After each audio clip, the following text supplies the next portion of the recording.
देखिए आज हम लोग पढ़ेंगे बायोलॉजी। ठीक बाबू, क्लास 12th के बायोलॉजी पढ़ेंगे। ठीक बाबू, क्लास 12th के बायोलॉजी में जो है सभी चैप्टरों को हम बारी बारी से पढ़ेंगे और सभी का जो है वीडियो बनाएंगे इसी तरह से, और सबका एक प्लेलिस्ट बना देंगे।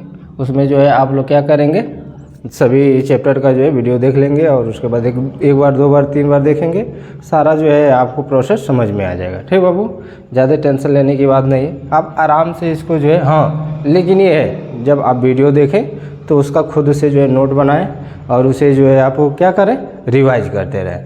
कॉपी से भी आप अपने नोट से भी रिवाइज करें और प्लस जो है पुनः जो वीडियो को भी देख लें। ठीक, और बाबू जो भी मतलब उसमें आपको दिक्कत परेशानी होगी तो आप कमेंट कर हमें बताएंगे तो उसका सॉल्यूशन दिया जाएगा। ठीक बाबू, देखिए जो है आपका बायोलॉजी का पहला चैप्टर है क्लास 12th का। ठीक, रिप्रोडक्शन इन ऑर्गेनिज्म, यानी जीवों में जनन। क्या चैप्टर है बाबू, जीवों में जनन। सबसे पहले आप जानेंगे कि जीवों में जनन होता क्या है। ठीक बाबू, जनन से तो आप लोग परिचित हैं, उसे क्लास 9th में, 10th में, 11th में ये सब चीज़ें पढ़ा चुका है।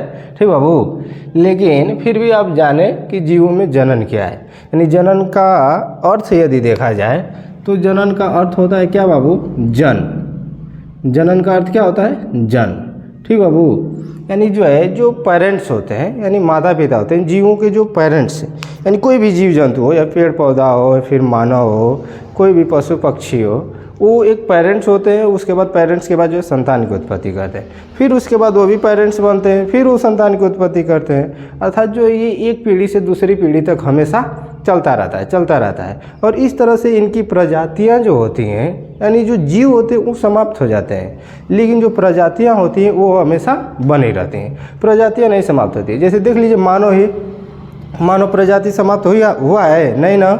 मानव जैसे मान लीजिए कि जो भी लोग आए हैं तो ये तो निश्चित है कि नहीं मरना है। ठीक, लेकिन मानव जो जन्म लिया है वो मरता है, लेकिन मानव की प्रजाति नहीं मरता है। मानव की प्रजाति तो हमेशा बनी रहती है ना। ठीक, तो वही चीज़ें हैं, यानी जो है जीवों में जनन का मतलब क्या है, जन्म लेना।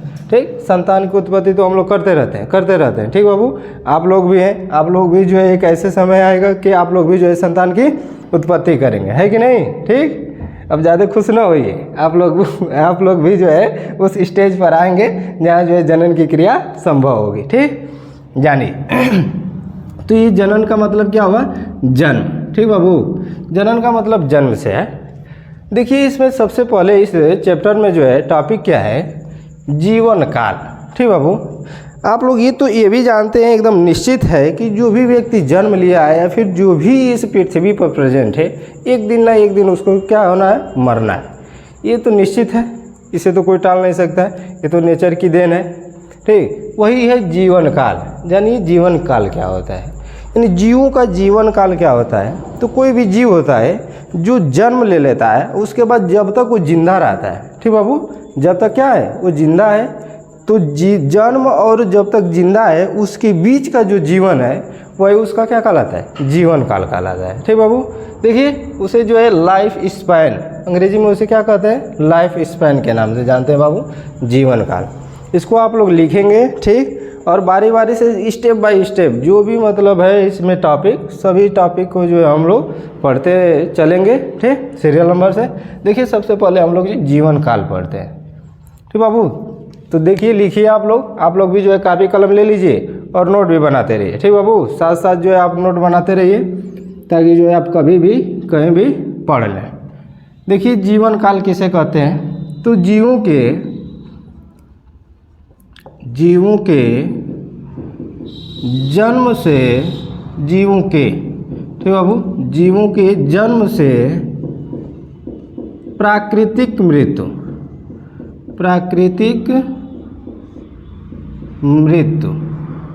ये बाबू इसमें ध्यान देंगे हम। प्राकृतिक क्या है, प्राकृतिक का मतलब होता है नेचुरल। ठीक बाबू, आकस्मिक नहीं, क्या नेचुरल होना चाहिए, प्राकृतिक होना चाहिए। तो जीवों के जन्म से प्राकृतिक मृत्यु तक की अवधि।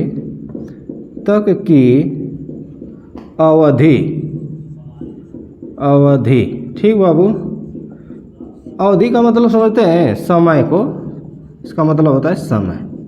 ठीक, तो जीवों के जन्म से प्राकृतिक मृत्यु तक की अवधि क्या कहलाता है?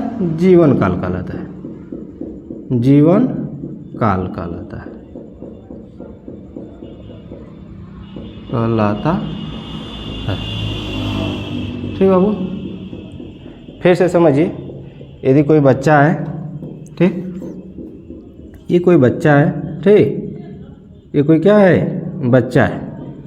बच्चा लग रहा है ना? ठीक, तो ये कोई बच्चा है, मान लीजिए आप लोग, ये कोई बच्चा है और ये जो है इसका जीवन काल, ये जन्म लिया है। ठीक बाबू, इसी में इस समय जो है ये शैशवावस्था में है। किस अवस्था में है? शैशवावस्था। ठीक बाबू, शैशवावस्था में है। और ये जब शिशु है, अभी ये जो है क्या हुआ है? जन्म लिया है। और जन्म लेकर जो है धीरे धीरे जो है ग्रोथ होता है। और एक जो एक ऐसा समय आता है जब इसकी जो है क्या हो जाती है? मृत्यु हो जाती है। क्या होती है? मृत्यु हो जाती है। ठीक, तो हम लोग क्या करते हैं भाई? टेसुआ बहाने लगते हैं, रोने लगते हैं कि नहीं? ठीक, तो इस व्यक्ति की क्या हो गई? मृत्यु हो गई। अच्छा, जब ये जन्म लिया और जब तक मृत्यु हुआ तो उसके बीच में जो कुछ समय गया होगा कि नहीं गया होगा? कुछ समय इसने व्यतीत किया होगा ना। तो जो समय व्यतीत किया है बाबू, वही उसका क्या कहलाया? जीवन काल। ठीक, समझ रहे हैं कि नहीं समझ रहे हैं? ठीक, ठीक है, सब समझ रहे हैं तो आप नोट बनाते रहेंगे। देख लीजिए एक बार फिर से।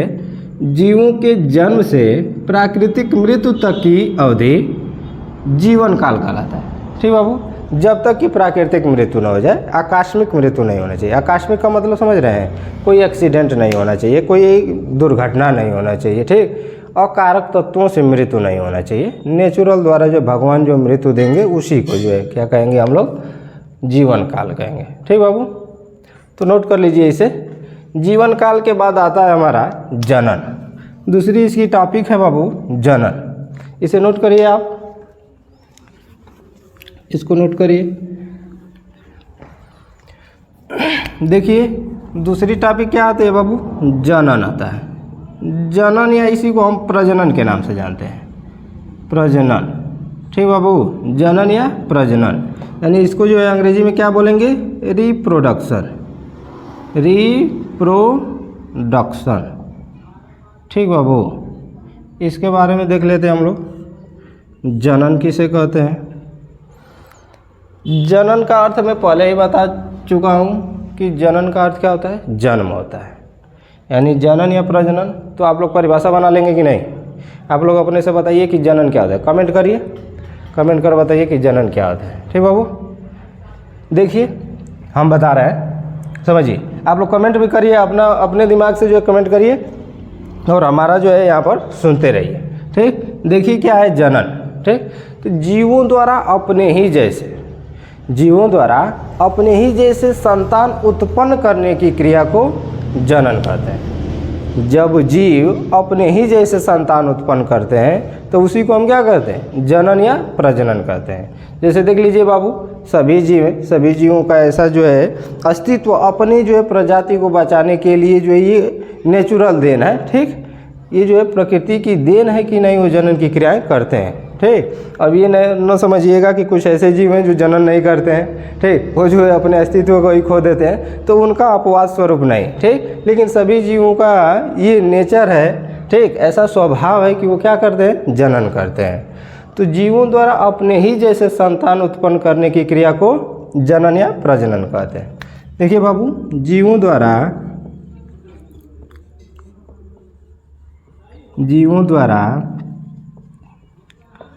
अपने ही जैसे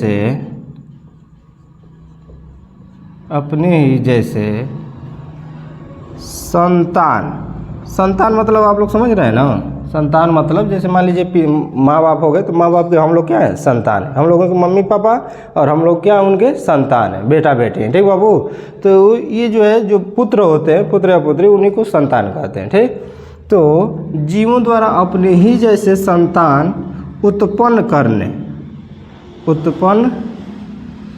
करने की क्रिया को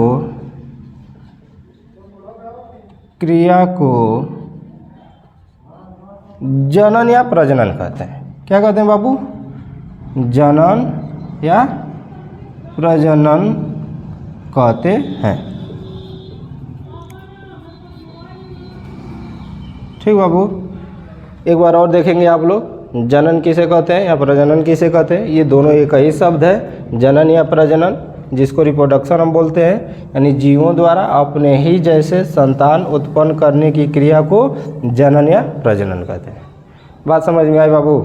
जैसे मानव है तो मानव जाति का जो है जनन की क्रिया करता है। पेड़ पौधे हैं तो अपने जो है पेड़ पौधों का विकास करते हैं। पशु पक्षी है तो पशु पक्षी अपने पशु पक्षियों का विकास करते हैं, यानी जीवों का जनन करते हैं। ठीक, ये बात समझ में आ रही है ना। अब ये नहीं है कि नहीं एक प्रजाति जो है दूसरे प्रजाति को जन्म दे देगा, ऐसी बातें नहीं। अब मानो ये है कि मानो को ही जन्म देगा, अब ये नहीं है कि कुत्ते बिल्ली को या फिर जो है जानवरों को जन्म दे देगा, ऐसा संभव नहीं है, ये इम्पॉसिबल है। ठीक है बाबू, जानिए मानव है तो मानव को ही जन्म देगा। मान लीजिए ये पशु है तो पशु को ही जन्म देंगे, पक्षियाँ हैं तो पक्षियों को ही जन्म देंगे, है कि नहीं। यानी अपने अलग अलग प्रजाति है तो उस प्रजाति में जो है क्या करते हैं, जीवों की जनन करते हैं। ठीक, इसमें तो कोई डाउट नहीं है, आप लोग समझ गए। ठीक, इसे नोट कर लीजिए बाबू। अब जनन या प्रजनन के प्रकार पढ़ेंगे हम लोग।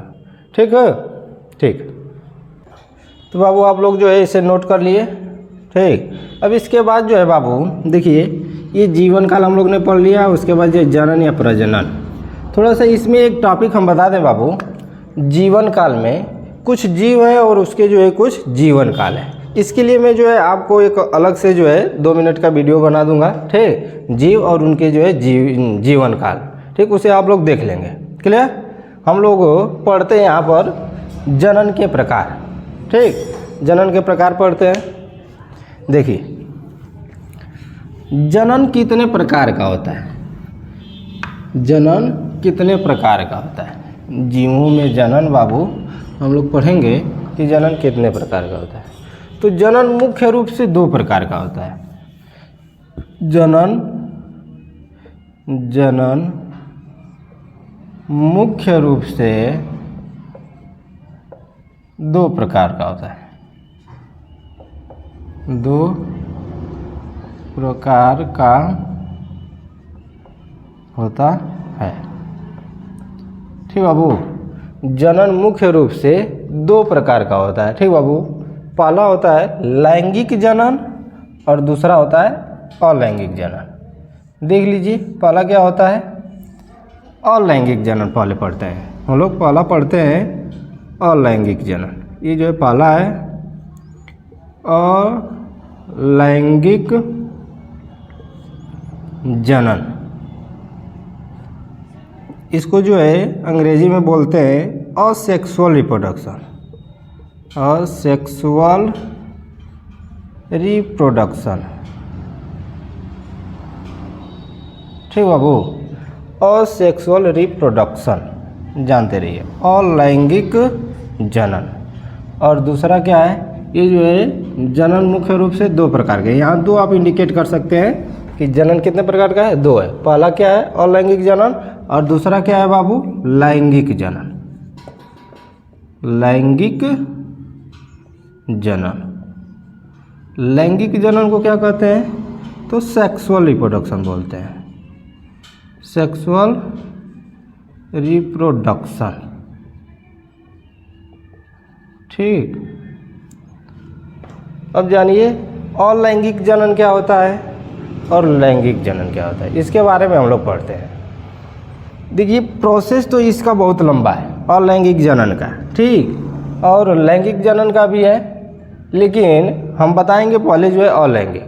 अलैंगिक आपके जो है पहले चैप्टर में भी जो है अलैंगिक को जो पूर्ण रूप से विस्तार से दिया हुआ है, तो हम लोग ज़्यादा से ज़्यादा सबसे पहले किसको पढ़ेंगे, अलैंगिक जनन को, फिर उसके बाद जो है लैंगिक जनन को। सेकेंड चैप्टर में भी जो है लैंगिक जनन के बारे में बताया है, थर्ड चैप्टर में भी जो है लैंगिक जनन के बारे में बताया है। जैसे पुष्पों में लैंगिक जनन है, फिर उसके बाद जो है जीवों में जनन है, मानव जीवों में लैंगिक जनन है।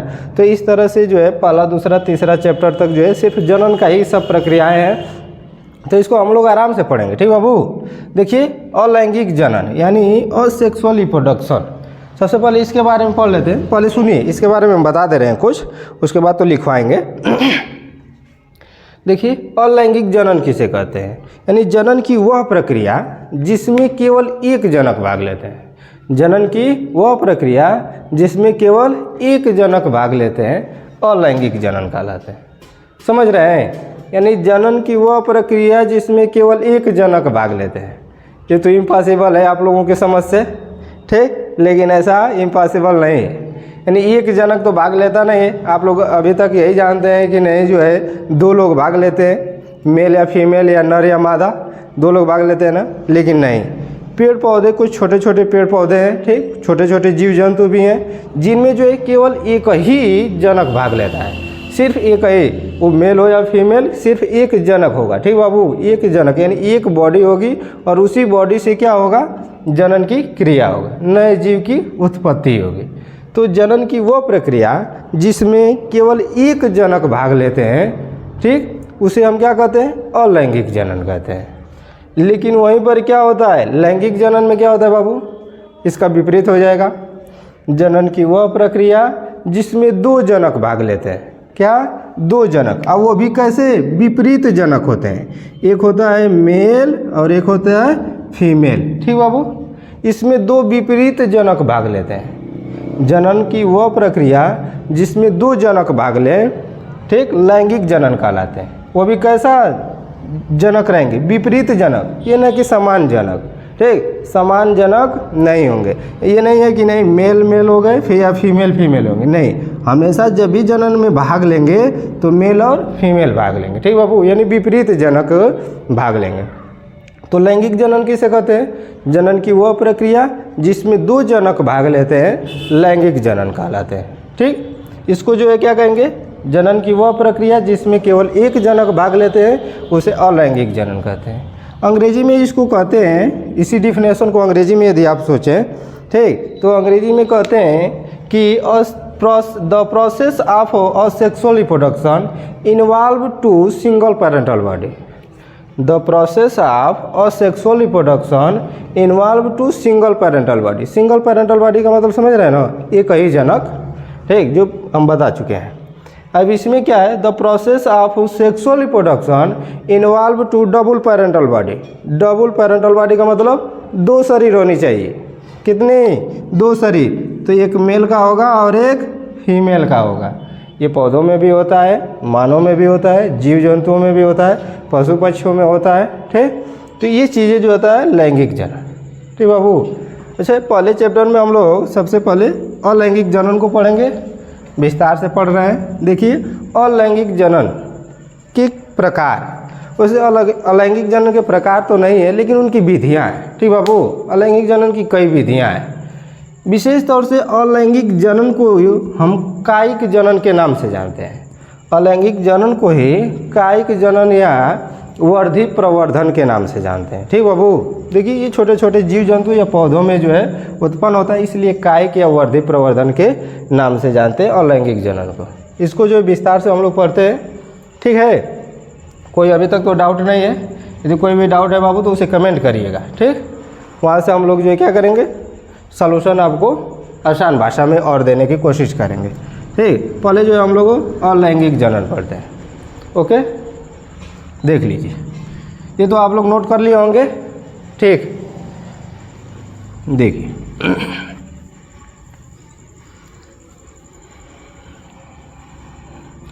अलैंगिक जनन की विधियाँ। ठीक बाबू, अलैंगिक जनन की विधियाँ, अलैंगिक जनन की विधियाँ।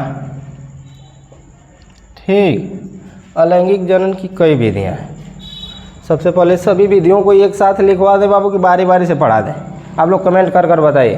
ठीक, जैसे आप कमेंट करेंगे वैसे हम पढ़ा रहे हैं। वैसे तो हम एक ही साथ पहले सभी को बता दे रहे, उसके बाद जो उनके बारे में बता देंगे। इसका बहुत विशेष डेफिनेशन नहीं पूछता है, हाँ, लेकिन कहाँ क्या चीज़ें हैं वो ज़रूर पूछता है। आपके बोर्ड एग्ज़ाम में बाबू ज़्यादा से ज़्यादा क्या चीज़ें हैं उसमें जो है बहुविकल्पीय प्रश्न के रूप में ज़्यादा पूछता है। ठीक, और विस्तार से इसका जो है कम आंसर पूछता है।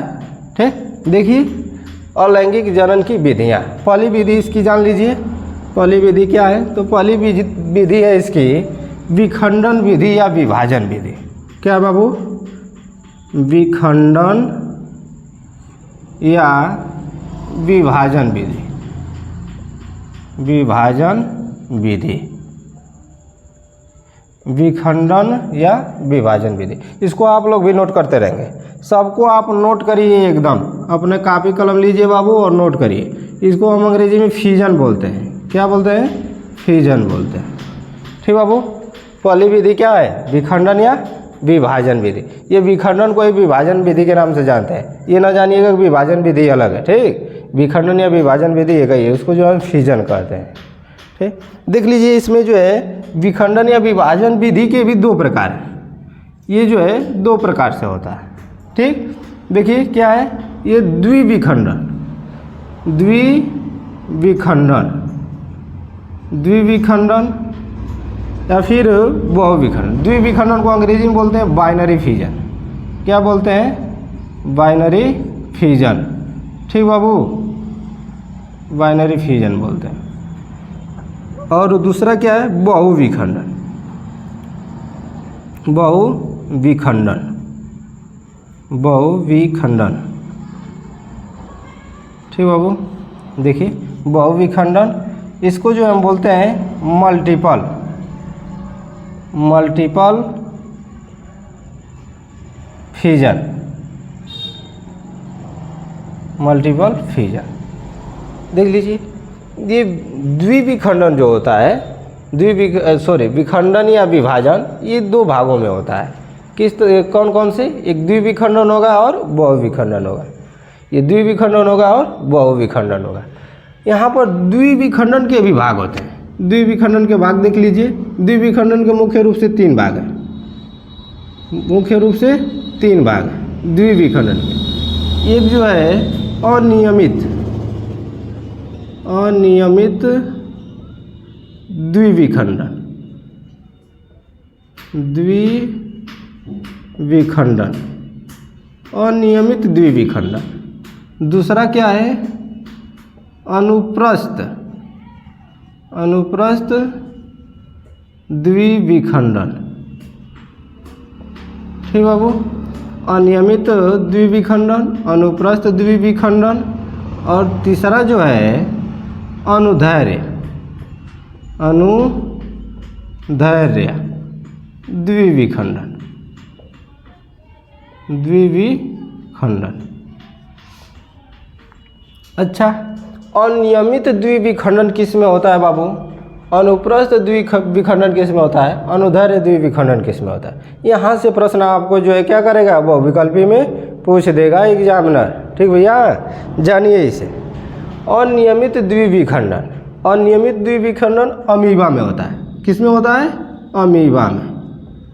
अमीबा में क्या होता है? अनियमित द्विविखंडन। अमीबा एक प्रकार का क्या है भाई? जीव है। अनुप्रस्थ द्विविखंडन किस में होता है? तो अनुप्रस्थ द्विविखंडन अमीबा ये अनियमित होगा। उसके बाद जो अनुप्रस्थ द्विविखंडन किस में होता है? तो पैरामीशियन में होता है। किस में? पैरामीशियम में, पैरामीशियम।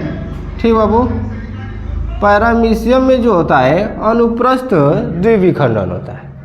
और अनुदैर्घ्य द्विविखंडन किस में होता है? यूग्लिना में, यूग्लिना। यूग्लिना एक प्रकार का जीव है, पैरामीशियन भी एक प्रकार का जीव है। ठीक, इन जीवों में जो है किस तरह का विभाजन होते हैं? तो अनियमित द्विविखंडन अमीबा में, अनुप्रस्थ द्विविखंडन पैरामीशियन में, अनुदैर्घ्य द्विविखंडन यूग्लिना में। प्रश्न आप लोगों को पूछा है, बुक में पूछा है, क्या पूछा है कि अमीबा में किस विधि द्वारा जनन होता है? किस विधि द्वारा जनन होता है? तो उसमें ऑप्शन में आपको दे देगा, क्या दे देगा? विखंडन या विभाजन विधि द्वारा, और जो इसके दो चार विधियां हैं उनका नाम दे देगा जो आपको पहचानना रहेगा। तो अमीबा में किस प्रकार का विभाजन हो रहा है, किस विधि द्वारा जो है जनन हो रहा है। तो सबसे पहले यदि ये सब दिया रहेगा, ठीक, बेसिक चीज़ें यानी विखंडन या विभाजन, तो आप विखंडन या विभाजन कहेंगे। अदरवाइज यहाँ से प्रश्न दिया रहेगा ऑप्शन में अनियमित द्विविखंडन विधि द्वारा, अनुप्रस्थ द्विविखंडन विधि द्वारा, अनुदैर्घ्य द्विविखंडन विधि द्वारा, तो आप क्या वहाँ पर टिक लगाएंगे, अनियमित द्विविखंडन विधि द्वारा अमीबा में जनन होता है। ठीक बाबू, इसका फिगर जो है हम अभी बताएंगे आपको, पहले जो है सबसे पहले ये जानिए। तो इतनी बातें आप लोगों को समझ में आ गया। ठीक, अब ये बहुविखंडन जानिए। बहुविखंडन किस में होता है, तो बहुविखंडन का मतलब देखिए यहाँ द्विविखंडन क्या है, यानी इसमें जो है जनक जीव क्या करते हैं, अपने जो है शरीर को यानी अपनी कोशिका को क्या करते हैं, 2 भागों में विभाजित करते हैं। अपने कोशिका को कितने भागों में विभाजित करते हैं, 2 भागों में। द्विविखंडन का मतलब क्या हुआ, 2 भागों में विभाजित करना। और यहाँ पर बहुविखंडन का मतलब क्या होगा, अधिक, यानी 2 से अधिक भागों में विभाजित करना। यानी इसको यदि परिभाषा के रूप में आप समझें तो क्या समझेंगे, जनन की वह क्रिया जिसमें जनक जीव अपने शरीर को या फिर अपने कोशिका को क्या करता है, 2 भागों में विभाजित करता है, द्विविखंडन कहलाता है।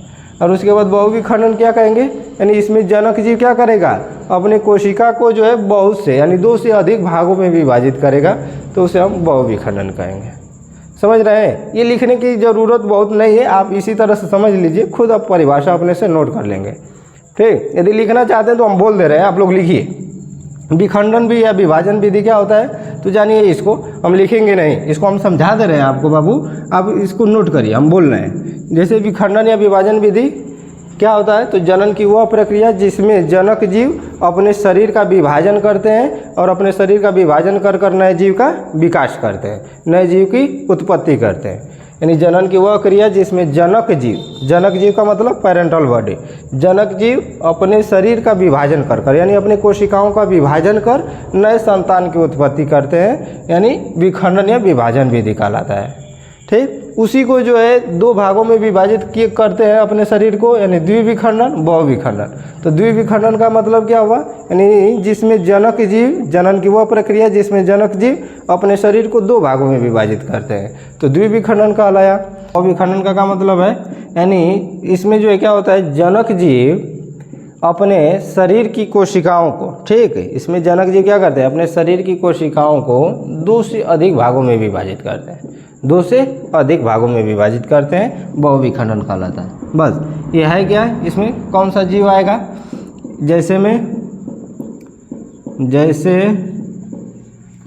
प्लाज्मोडियम,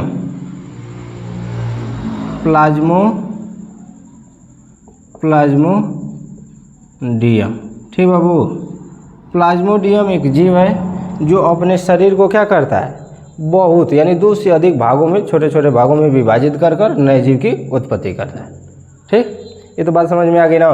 ठीक, अब थोड़ा सा हम आपको बता दें, अगली विधि बताने से पहले आपको बता दें कि अनियमित द्विविखंडन यानी अमीबा में किस तरह से होता है। अनियमित द्विविखंडन अमीबा में किस तरह होता है, देखिए ये अमीबा का एक फिगर है। ठीक, ये अमीबा है। ठीक बाबू, इसकी जो एक केंद्रक है, ये अमीबा है। जब इसका जनन की क्रिया इसमें जो पूर्ण होती है, ठीक बाबू, ये जब जनन करता है तो अपने कोशिका को क्या करता है, विभाजित करता है।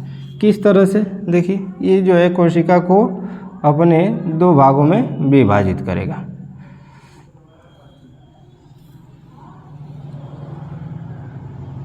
यहाँ पर जो है क्या करेगा बाबू, ये 2 भागों में विभाजित करेगा।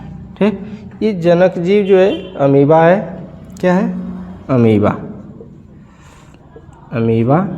ये जो है क्या करता है, जनन के लिए जो है जब पूर्ण होता है तो इस तरह से अपनी कोशिकाओं को विभाजित करने लगता है। धीरे धीरे जो है क्या कर लेता है, बीच में से सिकुड़न कर लेता है धीरे धीरे। और उसके बाद जो है यहाँ पर ये कोशिका अलग हो जाती है और ये कोशिका अलग हो जाती है। और एक ऐसा स्टेप आता है कि ये क्या कर लेता है,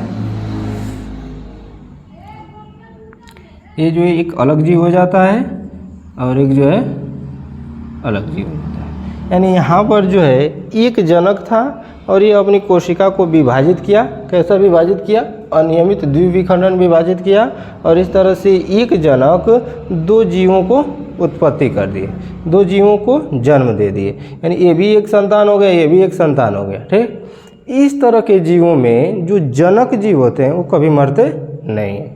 क्या होते हैं? वो कभी मरते नहीं हैं। अमीबा एक जनक जीव है। देखिए ये जो जनक जीव है ये अपने शरीर की कोशिकाओं को विभाजित किया और दो जनक को क्या किया? दो संतान की उत्पत्ति कर दिया। इसमें पता ही नहीं है कि नहीं कौन इसमें जनक है और कौन संतान है, ये पता है? नहीं पता है। तो इस तरह से इसमें जनक जीव समाप्त नहीं होते हैं, यानी अपने संतान के रूप में क्या हो जाते हैं? परिवर्तित हो जाते हैं। ठीक बाबू, तो ये अमीबा का फिगर है, इसको आप ड्रा करना चाहेंगे तो ड्रा कर लीजिए। फिर उसके बाद जो हम आपको बता दें पैरामीशियन, अनुप्रस्थ द्विविखंडन। ठीक, देखिए इसका बना लीजिएगा। उसे हम यहाँ पर एक फिगर आपको दे देंगे। ठीक बाबू, फिगर से आप लोग समझ जाएंगे, सबसे बेटर रहेगा। बनाने से अच्छा जो है फिगर से आप समझ जाएंगे तो और बेटर रहेगा। ठीक, यहाँ पर हम आपको फिगर दे देंगे। देखिए पैरामीशियन का देख लीजिए। पैरामीशियन जो होता है इस तरह से होता है ना बाबू। कैसा होता है इसका आकार? चप्पल के आकार का होता है ना। पैरामीशियम जो है चप्पल के आकार का होता है, इस तरह का होता है बाबू। ठीक, ये जो है पैरामीशियम जो है इस तरह से चप्पल के आकार का होता है। अब ये जो क्या करता है कि अपने शरीर को, ये भी जो है द्विविखंडन के अंतर्गत है ना, तो ये भी जो अपने शरीर को दो भागों में विभाजित करेगा। ये अपना क्या करता है? शरीर को जो है दो भागों में विभाजित करता है, इस तरह से दो भागों में विभाजित कर देता है। पहले जो है यहाँ पर आप कर लेते हैं इस तरह से। ठीक, ये जो है देख लीजिए आप।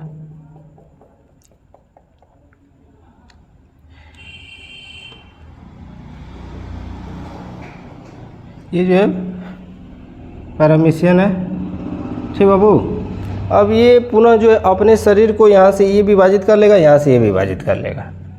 ठीक,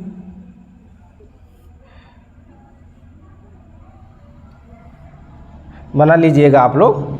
हम बना रहे हैं, बहुत अच्छा फिगर तो नहीं बन रहा है एकदम सबसे ख़राब बन रहा है, लेकिन आप लोग बनाइएगा, बढ़िया से बनाइएगा। हम इसका फिगर दे देंगे, यहाँ पर फिगर दे देंगे आपको, तो आप उससे जो है क्या कर लीजिएगा? बना लीजिएगा अपने कॉपी पर, अपने नोटबुक पर। ठीक बाबू, यहाँ पर जो है ये हो जाएगा। ठीक, ये जो है दो जनक हो गए। देख लीजिए इसमें भी जो है क्या किया? ये जो है पैरामीशियम है। क्या है बाबू? पैरामीशियम है। पैरामीशियम, पैरामीशियम में किस तरह का विभाजन होता है? तो अनुप्रस्थ द्विविखंडन विभाजन होता है। ये प्रश्न पूछा हुआ है, पैरामीशियम में किस विभाजन विधि द्वारा, किस द्विविखंडन विभाजन विधि द्वारा जनन की क्रिया होती है? तो ऑप्शन में आपका दिया रहेगा अनियमित द्विविखंडन, अनुप्रस्थ द्विविखंडन, अनुदैर्ध्य द्विविखंडन, इनमें से कोई नहीं या इनमें से उपर्युक्त सभी। तो आप लोग जो है किसे करेंगे? अनुप्रस्थ द्विविखंडन द्वारा। ठीक बाबू, तो अनुप्रस्थ द्विविखंडन पैरामीशियम में कैसा होता है? अनुप्रस्थ द्विविखंडन। क्लियर? अब अगला फिगर देख लेते हैं यूग्लिना का। ठीक,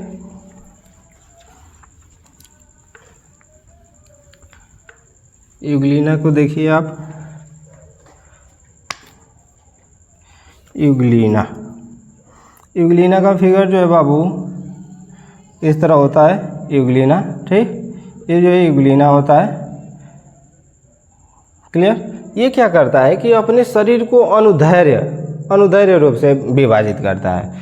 ये अपना जो है क्या करेगा? अपने पूरे शरीर को विभाजित करना शुरू कर देगा।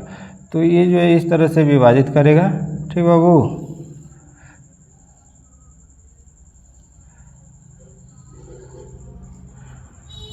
थोड़ा सा और सही से हम बनाते हैं आप लोगों को। देखिए यहाँ पर जो है एक कोशिका ये हो जाएगा पार्ट और यहाँ पर एक पार्ट हो जाएगा, और ये पुनः जो है क्या हो जाएंगे? अलग अलग हो जाएंगे। इसको और बढ़िया से हम बना दें। देखिए